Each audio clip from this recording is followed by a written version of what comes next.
New free trade agreements with the UK and India are expected to deliver more jobs domestically. Joining us live is the Assistant Trade and Manufacturing Minister, Tim Ayres. Appreciate your time, thank you. Can these new agreements really make up for much of the trade opportunities we've lost with China in recent years, do you think? Well, it's absolutely vital that that we continue to work our way through these kinds of agreements. Both these agreements make a really positive contribution. You know, the UK agreement means that more than 95% of goods move backwards and forwards tariff-free. The India agreement, you know, it's a first wave agreement. There's still much more work to be done in the second round India negotiations, but 90% of goods and services are tariff-free. There's a lot more work to do in the next round of India discussions to turn that into a comprehensive economic cooperation agreement. The Trade Minister Don Farrell said last week, and he is dead right. You know, we have had there is no room for complacency here, Ash. We have to diversify our trade markets, and we have to diversify Australia's product offering to the world. Have we seen any real signs yet that China is preparing to end trade sanctions with Australia following those seemingly successful talks between Prime Minister Albanese and Xi last week at the G20? Has there been any follow-up that you're aware of on a practical level to those talks? What sort of timeline do you think we could be looking at there? Well, I'm not sure about timelines. I just say that dialogue is a good thing.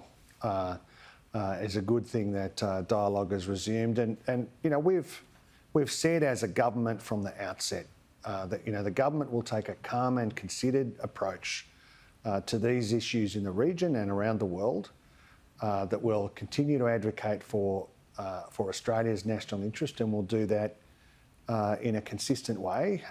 Really, these trade sanctions should never have been applied in the first place. The sort of the first best time for them to be withdrawn is yesterday, and the second best time is tomorrow. But that is a matter for China, and we will just continue to work methodically and carefully in the way that we have been. All right, sounds like we need to keep watching that space. Looking at what's going on in the building this week on the government's IR changes, as we've been reporting, there's been the standstill in the Senate. David Pocock is meeting with Tony Burke this afternoon. Why is Labor so intent on rushing through these changes when the crossbenchers are clearly uncomfortable with some parts of it? The opposition's warning it'll do nothing to get wages moving, will lead to increased strikes, job losses. Business groups are up in arms as well. Why not take a bit more time to get the balance right?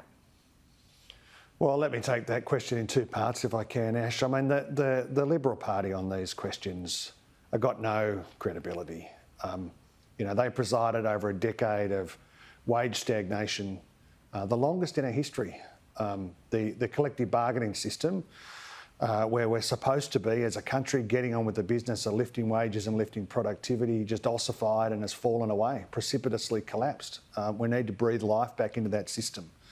And the claims that the Liberals have been making, I mean, they've been saying deliberately untrue things about the nature of the claims that are just false on the face of it, making claims about, for example, Susan Lee yesterday saying that firms with current enterprise agreements were going to be drawn in. I mean, it's just not true. She knows it's not true. I mean, today she was saying it's terrible. That was the best she could do. Sure, but we're hearing similar concerns from business groups and some of the crossbenchers. Oh yes, and we're listening carefully to the business community, and I think the government has been listening carefully to the business community. The Jobs and Skills Summit was really important to doing that. Now, there is not agreement across the board about all of these changes, but I just say, in relation to the multi-employer bargaining that the Liberal Party and Peter Dutton are complaining so vociferously about, you know, their position is all ideology. The evidence is quite different. You know, the international evidence is really clear about the economic benefits of multi-employer bargaining. You know, our OECD counterparts, 18 out of 26 of our OECD counterparts have multi-employer bargaining as a cornerstone of not just their industrial relations system, but their macroeconomic settings as well. Because as the evidence demonstrates, multi-employer bargaining leads to higher employment and lower unemployment.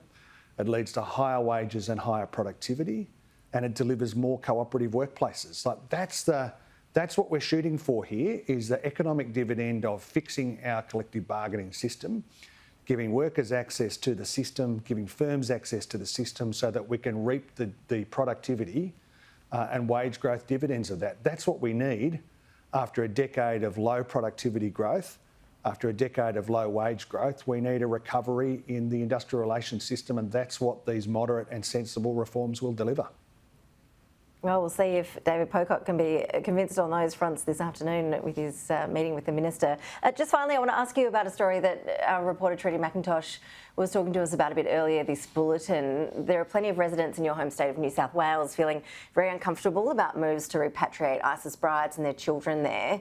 In parts of Western Sydney, as Trudy was telling us, local mayors are arguing that it's offensive, essentially, to bring in these people when many residents arrived there after fleeing ISIS. Claire O'Neill's visiting there tomorrow to hold talks about this. Why has it taken so long for the government to consult with locals on these issues? They've been raising concerns for weeks now. Oh, well, the first thing I'd say is the government's always going to consult with communities. It's a good thing that Claire's going to be in Western Sydney tomorrow. Let's understand, letters have been written to figures in the government, including to the Prime Minister's office, and we'll consider those. I mean, the Prime Minister's always in Western Sydney, and we're absolutely committed to listening to residents. This set of issues has been very challenging. It was challenging for the last government. Some people were repatriated during the Morrison period. They didn't complain about that then, I have to say. There's a bit of politics being played by the former minister here. There is a set of security considerations, careful security assessment work that has been done. The advice of the security agencies has been absolutely critical. It's not just Australia that is confronting this issue. The United States, Italy, a number of our Five Eyes partners have had to consider the same set of issues and have undertaken the same, very similar steps repatriating people. All of the security arrangements that you would expect will be in place. The government's, again, just really carefully and methodically work through the issues here. All right, well, we'll see how those talks go tomorrow. Assistant Trade and Manufacturing Minister Tim Ayres, appreciate your time. Thanks, Ash.